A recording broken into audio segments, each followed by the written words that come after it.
Oi, gente.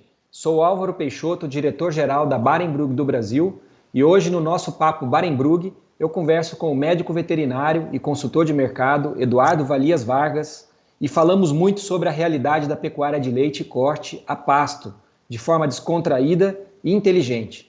Confere aí comigo.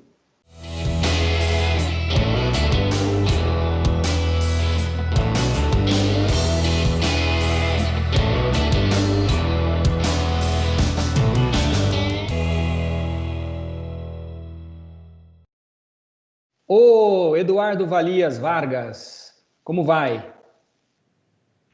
Tudo bem, Álvaro? Prazer em falar contigo. O prazer é nosso, viu? Muito obrigado por aceitar participar desse bate-papo Barenbrug, o Agropapo Barenbrug. E a gente tem um prazer imenso de conversar sempre com profissionais experientes do mercado, que podem trazer bastante conteúdo, conhecimento para aqueles que gostam da Barenbrug e seguem a gente aqui no nosso blog, no nosso canal. Eduardo, queria começar o dia de hoje pedindo para você explicar um pouquinho sobre a sua carreira, falar rapidamente sobre você, a sua experiência profissional, por favor. Bom, Álvaro, eu sou médico veterinário formado pela Universidade Federal de Minas Gerais em 1997, no milênio passado, né? E fiz minha carreira inicialmente pensando em voltar para a operação da família, que nós somos do agronegócio mesmo, de origem, né? Mas tive uma oportunidade de ir para os Estados Unidos e me especializar. Quando voltei para assumir a missão com a família, nós tivemos um revés de uma chuva de granizo que desencadeou um processo que eu tive que buscar uma carreira em empresas. Comecei, então, numa cooperativa no sul de Minas, na Coopervas, passei pela Tortuga, DSM, e por 11 anos e meio trabalhei na Nutron, que posteriormente foi adquirida pela Cargill. Então, até 2019 eu fiquei na Nutron, saí de lá como diretor comercial. Fundei a REP Consultoria, onde eu tenho tentado ajudar empresas do agronegócio e também produtores a impulsionar os negócios através de pessoas, através de projetos go-to-market, através de treinamentos, né, inteligência de mercado. Então, uma nova etapa, começando de novo, mas muito feliz com os resultados e as parcerias que eu já consegui construir. Muito bom, Valias, excelente. Por isso que é gostoso e a gente também você vive um momento, né? A gente vive um momento do agronegócio brasileiro bastante pujante, e se profissionalizando cada vez mais. O que você acha que está acontecendo? Quais são as perspectivas do agronegócio para essa nova safra 2021 que está começando agora, né? De novo, né? Terminamos a safra 19 e 20, estamos começando a safra 2021. Como que você está vendo isso tudo? Ô Álvaro, o Brasil vive um momento muito bom no agronegócio, né? Com algumas exceções. As grandes commodities chamam bastante atenção, né? Então, soja, milho, vem muito bem. Isso pressiona um pouco o mercado de carnes, né? Quando a gente olha para dentro do país, alguns segmentos como peixes atravessam um problema na pandemia, isso é pouco divulgado, mas o agronegócio brasileiro, ele assumiu a posição de liderança para alimentar o mundo, né? Que a gente ouve isso desde criança. Então, acho que o Brasil se profissionalizou em todas os elos da cadeia, mas eu vejo que ainda falta, sabe, Álvaro? Eu estou aqui no Centro-Oeste, no Mato Grosso do Sul, essa semana, comentei ontem com um grupo de técnicos aqui em Campo Grande. Falta boi porque falta pasto, sabe? Já jogando para o negócio da Barenbrug mesmo, que eu acho que essa discussão é fundamental, sabe? Então, o agronegócio brasileiro vai muito bem, se profissionalizou, ganhou a confiança do mercado internacional, com a qualidade que está sendo exportada. O mercado interno é muito importante também para todos os negócios, né? Mas algumas coisas precisam ser colocadas em pauta com muita seriedade, sabe? Uma delas é pasto mesmo, sabe? É produção de forragem no Brasil, né? E isso é um tema que tem me movido bastante, sabe? Ô, Valias, mas pensando assim no agronegócio como um todo, você comentou aí sobre a pressão sobre o negócio de carnes. Estou imaginando que você está falando do negócio de proteína animal como um todo, né? Me dá a impressão que a bovinocultura de corte ela vai bem e ainda se sustenta por um bom tempo, principalmente porque juntou um pouco da demanda da China, né, com o ciclo de produção da bovinocultura de corte, né, e onde você tem uma menor oferta de bezerros, menos animais disponibilizados, obviamente que junta com essa situação que você comentou aí da menor oferta de forragem, mas também a gente vê a suinocultura também está indo muito bem, né, em função dessa demanda da China, do problema da gripe suína, né, que tem por lá e pelo jeito vai durar mais uns 3 anos ou 4 para se recuperar e voltar a patamares normais de produção local na China. Enquanto isso, eles dependem muito das importações de outros países e o Brasil é um grande fornecedor de proteína animal nesse caso, não só suína, mas principalmente bovina, né? Mas assim, eu não sei exatamente o negócio do leite se vai para o mesmo caminho, né? Porque a gente não é um exportador, né, de leite, né, especial, né? Então, até queria aproveitar, me comenta um pouquinho sobre o negócio do leite aí, o que você acha? Como é que vai? Você é um grande apaixonado pelo negócio de leite? Álvaro, é exatamente o que você disse, sabe? As carnes, as proteínas de origem animal, carnes, elas estão muito bem posicionadas no mercado. No mercado de leite, o Brasil ainda tem algumas tarefas a serem feitas, né? Nós temos um grande rebanho leiteiro, né? Oficialmente em torno de 37 milhões de cabeças, contando todo o rebanho, mas quando a gente olha a produtividade, seja de produção mesmo interna de leite para consumo ou produção de animais, o ciclo do animal está muito longo também, sabe? Então, cabe no leite ainda um dever de casa de fazer uma recria mais curta, mais intensiva, as vacas chegarem ao primeiro parto, as novilhas chegarem ao primeiro parto mais rapidamente e produzir mais leite. Então, o Brasil é um continente, né, Álvaro? Então, nós vemos ilhas de prosperidade no leite, com muita tecnologia, com muito... Por exemplo, aonde? Por exemplo, no Paraná, em Santa Catarina, algumas regiões de Minas e Rio Grande do Sul, né? Vejo o Ceará também, que eu conheço bastante, com alguns projetos muito bons, muito eficientes no leite, sabe? E isso se diferencia, são as fazendas que prosperam, né? Os custos apontados, o leite vive um grande momento de mercado, sabe? Vive preços muito bons, né? E isso ajuda o pecuarista de leite a fazer caixa, mas não pode fazer com que ele se descuide dos custos, sabe? Então, eficiência e eficácia são muito importantes para que as propriedades prosperem no leite, né? O Brasil é um grande produtor de leite, falta um deverzinho de casa interno das fazendas e também pensando numa qualidade melhor da produção. Você acha que o momento atual, onde o real desvalorizou muito e o dólar acaba valorizando demais, né, em relação ao dólar, aí, o real em relação ao dólar, tem algum efeito na importação de leite em pó, em especial Nova Zelândia? Faz do nosso leite um pouco mais competitivo no mercado doméstico? O que você está imaginando? Exatamente, Álvaro. Você pegar um câmbio nas taxas atuais, essa taxa de câmbio inibe muito a importação e a entrada de leite externo aqui no Brasil, né? Paralelamente a isso, o consumo tem se mostrado melhor do que estava também. No início da pandemia, o food service, ele quase que zerou, né? Então, isso causou um estresse muito grande no mercado e um medo no pecuarista. Então, houve presidentes de cooperativa pedindo para o produtor reduzir produção. Então, causou um medo, um pânico. Com isso, as pessoas tiraram tecnologia, tiraram ração, tiraram nutrição. A produção caiu no Brasil, a captação de leite caiu. E no mercado internacional, a nossa taxa de câmbio impedindo a chegada de leite importado.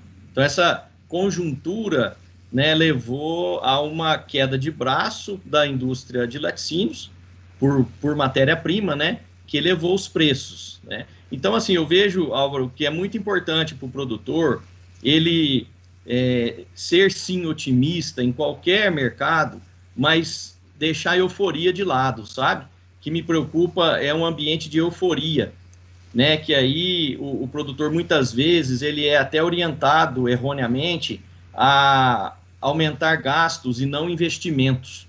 Nós precisamos ter foco no investimento produtivo, né, no que em vai especial retornar. nutrição, né? Nutrição, a genética, né? Outras coisas que vão Exato. fazer com que a produtividade do sujeito aumente, não é isso? Exato, e que nós temos que preparar os sistemas de produção, Álvaro, para o pior cenário, né? Porque se você está bem no pior cenário, no melhor cenário a colheita é muito farta, né? Então, qual é o pior cenário de mercado dos últimos anos?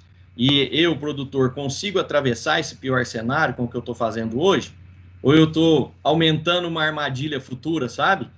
Então, investimento produtivo que eu falo é isso, Álvaro, é otimizar a nutrição, é otimizar a recria, sabe? É ter foco no produtivo, sabe? No que vai dar retorno e que vai te preparar para enfrentar o pior desafio, porque ele virá, não adianta, né? São ciclos e nós temos que estar preparados para todos os ciclos. Ô, Valias, eu tenho lido um pouco aí sobre, acompanhando as análises globais aí sobre o negócio de leite, e quando se faz análise, né, de estoque, por exemplo, fala-se do estoque de queijo, né?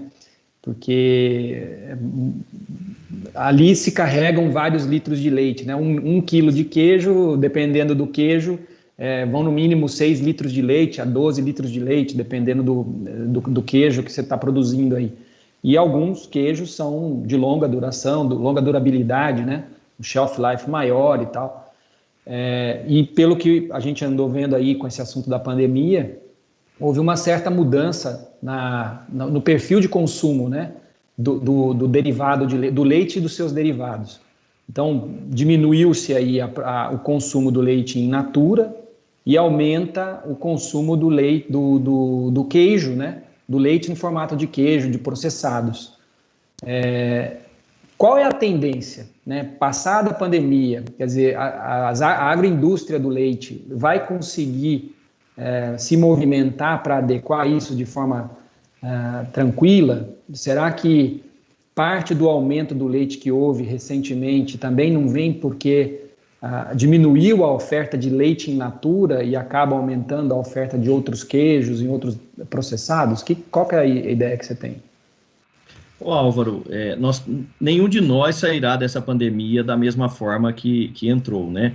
Então, os hábitos, eles mudaram, as famílias conviveram, a família deixou de comer em restaurante e foi comer em casa.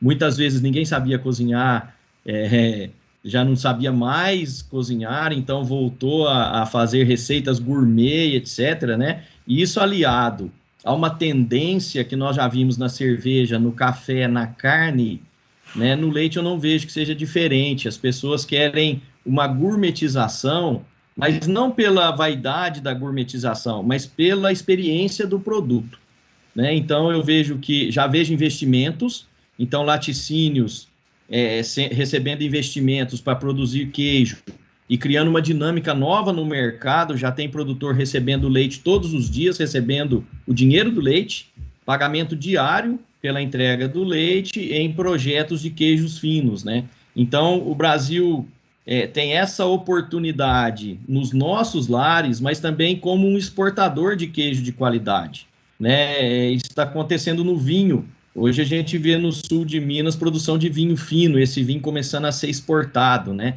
Então, o Brasil é uma potencialidade absurda, né? Eu vejo, sim, que dá para... A indústria de laticínios enxergou esses nichos de mercado e isso vai sedimentar o que já existia. Nós já temos boas marcas de queijos finos, abre uma grande oportunidade para o queijo dito artesanal, né, com qualidade, com processos, né, definidos, e também para queijos finos. Eu acho que esse é uma tendência, sim. E esse movimento de queijos finos para exportação, ele vem mais puxado pela iniciativa privada ou as cooperativas também estão fazendo parte desse tipo de projeto? No primeiro momento, Álvaro, eu vejo mais a iniciativa privada, principalmente empresas que já trabalham em outros mercados. Algumas multinacionais que já têm indústrias também operando com queijo em outros mercados, né, já tem expertise da comercialização e do entendimento do mercado externo, sabe? Mas pode ser, sim, uma grande oportunidade para as cooperativas. E outro ponto, Álvaro, é o leite como alimento funcional. Isso cada vez mais, a juventude está enxergando, né, o leite como um alimento funcional, seja whey protein, leite A2, vem várias coisas acontecendo aí que devem mudar muito a dinâmica de mercado. Muito bom, excelente. É legal trazer um pouco da visão, né, do mercado consumidor, né? Levando em consideração que o Brasil não é um grande importador e também não é um grande exportador, é um mercado muito... fica bem aqui dentro, né, do Brasil, fica bem doméstico, né? A produção se destina toda praticamente ao Brasil mesmo, né? Exato. Ô Valias, e o que tipo de mudança você imagina que o Brasil precisa fazer para ser reconhecido como um grande produtor de leite? Porque, em geral, não se vê assim, né, externamente, né, o Brasil como um produtor de leite, como se vê, um grande produtor de carne, um grande produtor de grãos, né? Será que está muito longe para a gente se transformar numa grande potência produtora de leite? Álvaro, eu acho que em volume o Brasil é uma grande potência de produção de leite, né? O que falta é uma melhor organização da cadeia, com processos mais claros de qualidade, né? Desde sanidade até a qualidade do produto final, para que o Brasil seja respeitado como um produtor de leite de qualidade. A carne passou por isso, né? Desde 1990 a 2018, nesse período, nós duplicamos a produção de leite, mais do que duplicamos, saímos de 15 bilhões de litros para 35 bilhões de litros de leite por ano, e duplicamos também a produção de carne. Saímos de 5 para 10,3 milhões de toneladas de carne. Porém, o processo de profissionalização em bovinos de corte, na cadeia produtiva da carne, foi mais rápido, talvez por ter menos players, né? Então, na cadeia do leite, precisa que haja uma interação, acredito eu, em todos os elos, governamental, indústria, pecuaristas, né, fornecedores, para que essa cadeia se profissionalize. Quando a gente fala dessas oportunidades do leite em queijos finos, em leite A2, em whey, não são todos, né? Então, o produtor tem que estar preparado para entrar nesse ciclo de prosperidade. E para isso ele vai...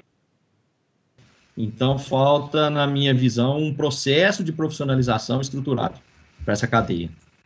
E, Valias, o papo está excelente, mas para não ficar muito longo, eu queria deixar aí, pedir para você qual é realmente uma mensagem que a gente teria que deixar para o produtor de leite aí que está olhando para o futuro, que acredita, que gosta dessa atividade e fala assim, eu preciso ser um pouco mais eficiente na minha atividade. Quais seriam as dicas que você daria para esse produtor? Álvaro, eu acho que tem alguns pilares muito importantes. Nutrição adequada, né, que é onde eu trabalhei muitos anos, então a nutrição compõe a maior parte do custo, então você ter uma adequação de nutrição é muito importante. Indicadores, não adianta ter um caderno cheio ou um sistema, um software cheio de indicadores se você não usa. Escolha 3 indicadores importantes, né, custo da dieta sobre litro de leite produzido, idade ao primeiro parto, sabe? Taxa de mortalidade. Se você pegar esses 3 indicadores, você consegue começar a avaliar sua propriedade, e foco na produtividade, sabe? Foco na produtividade. Eu vejo muito desperdício no Brasil, né? Eu vou voltar na pastagem, sabe, Álvaro? Que eu estou incomodado com isso essa semana, né? O Brasil tem 213 milhões de cabeças de bovinos, né? E elas estão em 162 milhões de hectares, ou seja, uma taxa de lotação de 1,3 cabeças por hectare, sabe? Então, falta pasto, de verdade, né? Se o produtor se atentar a isso, ele vai produzir muito mais arrobas ou muito mais litros de leite na mesma propriedade, sabe? Então, o Brasil está passando por um desperdício, né, de sistema produtivo. Nós podemos produzir muito mais na mesma terra, sabe? Acho que, e aí assistência técnica, né? Isso que você comentou que tem essa incumbência. Você comentou aí sobre nutrição, né, como um dos fatores que você daria essa dica aí, para considerar como sendo um fator importante para aumento da produtividade. Muitas vezes o produtor esquece que a qualidade da forragem é muito importante, a oferta de forragem muitas vezes é pequena e o sujeito acaba fazendo um gasto maior, porque aí já não é mais investimento no que é o concentrado. mas o animal é ruminante, né? A gente comenta sobre isso, né? Ou seja, ele precisa da forragem para ter saúde de rumen, né? Para ter uma melhor digestibilidade. E isso, muitas vezes, é um pouco de falta de conhecimento, muitas vezes, do produtor rural, né? Quer dizer, aliar uma boa oferta de forragem com uma quantidade adequada, né, de nutrição de concentrado, eu acredito que é o balanço que a gente tem que buscar em nutrição, né? Exato. A nutrição parte da forragem, né? A base da nutrição é a forragem. Quanto melhor for sua forragem, menos investimento em concentrado, que é o mais caro, né? Então, essa é a base de tudo, né? É isso aí.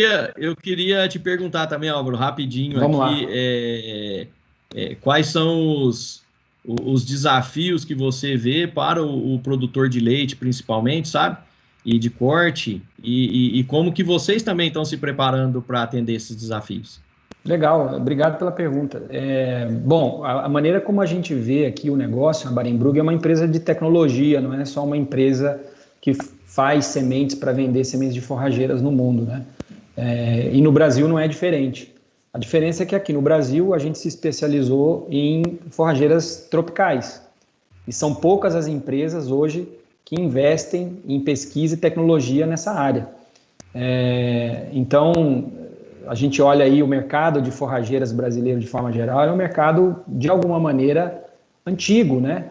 Variedades antigas, pouco se conhece sobre novas variedades, houve pouco investimento, tanto de empresas privadas quanto de empresas nacionais, estatais, no desenvolvimento de grandes cultivares que possam dar grandes benefícios ao ganho de produtividade de leite ou carne. Então, a gente vem hoje com lançamentos de novos produtos, olhando para o futuro, novos produtos que podem trazer ganhos, tanto na pecuária de leite quanto de corte, em especial porque trazem mais digestibilidade, vão trazer maior eficiência nutricional. E aí a gente está falando de cultivares como o Sabiá e Caiana, que são dois novos materiais que a gente lança esse ano, está fazendo o lançamento esse ano, e vem com essa intenção. A gente já está no funil de inovação nosso, a gente já tem a segunda geração de híbridos vindo, estamos olhando para a terceira geração, e aí a gente está olhando para diversos aspectos, né? Não só zootécnicos, mas também agronômicos, como resistência à cigarrinha, uma melhor tolerância a solos mais pobres de fertilidade, eventualmente tolerância ao encharcamento, né? As situações climáticas diferentes que, como você mesmo comentou, o Brasil é um país continental, nós temos que considerar colocar materiais novos em todas essas regiões, esses biomas diferentes que o Brasil tem. Então é um desafio bastante grande, até porque as cultivares que existem no Brasil são muito antigas, né? Você pega o caso da Marandu, um material que tem mais de 35 anos no mercado, e é o material mais plantado no Brasil na pecuária. Então a gente tem sim um desafio de fazer troca de produtos, né? Não só na pecuária a pasto, mas também a utilizar materiais pré-secado, por exemplo, para semi-confinamento, para confinamento, né? Que tipo de produto a gente vai trazer, quais são as características que esses produtos têm. Então a gente está nessa briga junto para ajudar o produtor aí. Legal. É isso aí. E só complementando aqui, né, Álvaro, quando você falou, eu estava pensando, né, os animais de 30 anos atrás são muito diferentes dos animais produtivos que nós temos hoje, né? Isso tanto para pecuária intensiva a pasto, quanto para confinamento de leite e corte, né? Nós temos outros indivíduos hoje que são alimentados com a mesma forragem de 30 anos atrás. Esse é um ponto que me preocupa também, sabe? Trabalhando nutrição, ver o quanto a gente perde ou deixa de ganhar em produtividade com isso, sabe? É isso aí, Eduardo. Muito bom. Acho que trouxemos boas reflexões para hoje, né? Legal. Muito bom. Obrigado aí pela ajuda, pela participação. Acho que a gente vai ter oportunidade de discutir mais sobre essa grande pecuária, essa pujança do agronegócio brasileiro. E a gente vai te convidar outras vezes para bater mais papo. Espero que numas próximas a gente consiga fazer isso presencialmente, tomando um café de verdade, né? Quem sabe até um café com leite. Isso.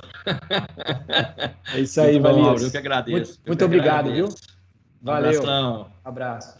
Tchau, tchau.